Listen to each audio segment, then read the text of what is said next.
définition de l'amitié, c'est difficile ça.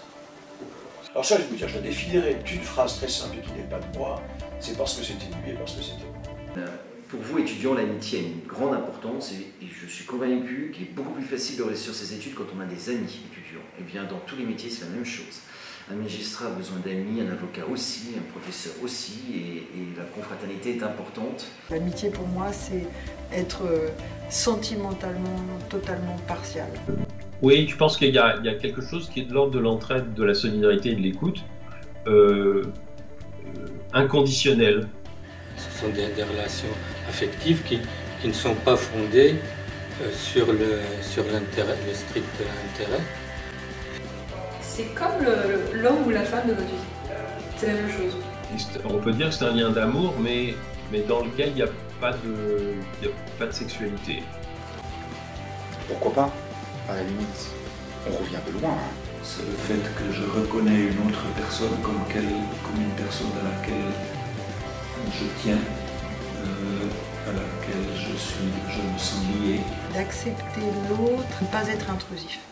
On est libre, on se sent libre de s'exprimer, on ne choquera pas. Trouvez cette personne qui vous comprend, trouvez cette personne qui vous ressemble un peu mais pas trop. Ouais. Trouvez cette personne à laquelle vous partagez des choses, mais la personne aussi qui vous apprend des choses.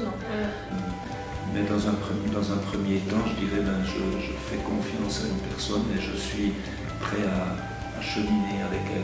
C'est la confiance absolue, c'est l'affection intense. Donner un crédit illimité. La vraie amitié pour moi, c'est ça. Un crédit illimité. C'était comme ça que la poésie définissait l'amitié.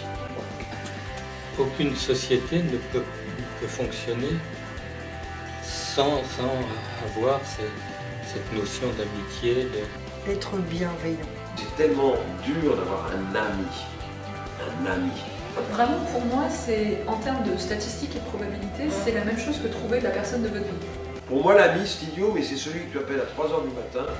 Avec une réserve. Est-ce que tu peux venir avec une voiture parce qu'il faut que je fasse quelque chose dans un coffre? Ça peut pas être un lien de suggestion ou de loyauté absolue. Ne demande pas de saucer. Il y a confiance. Non, je n'aiderai personne à planquer des corps, donc c'est géré. Non. Non, ça c'est pas possible ça. Je feindrai le tunnel en disant je ne t'entends plus, je suis désolée. Tous les moments sont des petits événements, des très tristes, des très gais. C'est toujours un peu enfantin quand on me présente comme ça. C'est ça. Best friend, forever. Le crédit d'affection illimité, oui. Est-ce que ce monde est sérieux? Alors, Denis Mazot, est-ce que pour vous l'animal est un bien? Oh là là, la vaste question. Mais il a déjà un statut animal. C'est un être, je pense que si je répondais comme un juriste, je dirais qu'en France, c'est considéré comme un être vivant. Un être vivant, à mon sens, en plus, ce qui compte, c'est pas tant ce qu'on est juridiquement, mais la façon dont on est considéré par le droit. On parle un peu en termes juridiques là. Mais voilà, est-ce que les animaux sont suffisamment aujourd'hui protégés contre la violence, contre le mal-être? Beaucoup plus, parce que là pour l'instant ça reste un bien. Bah oui.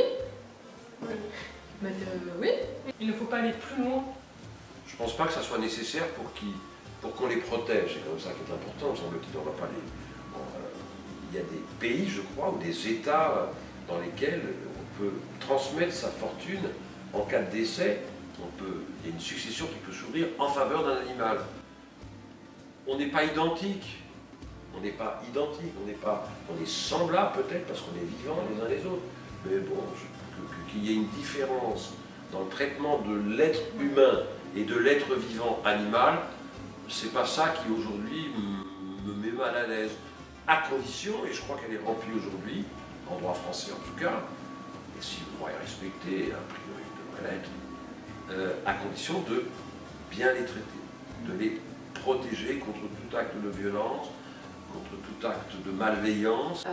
Après, il a quand même son statut. Je veux dire, on ne peut pas faire n'importe quoi avec ce bien, on ne peut pas le maltraiter, il faut faire attention.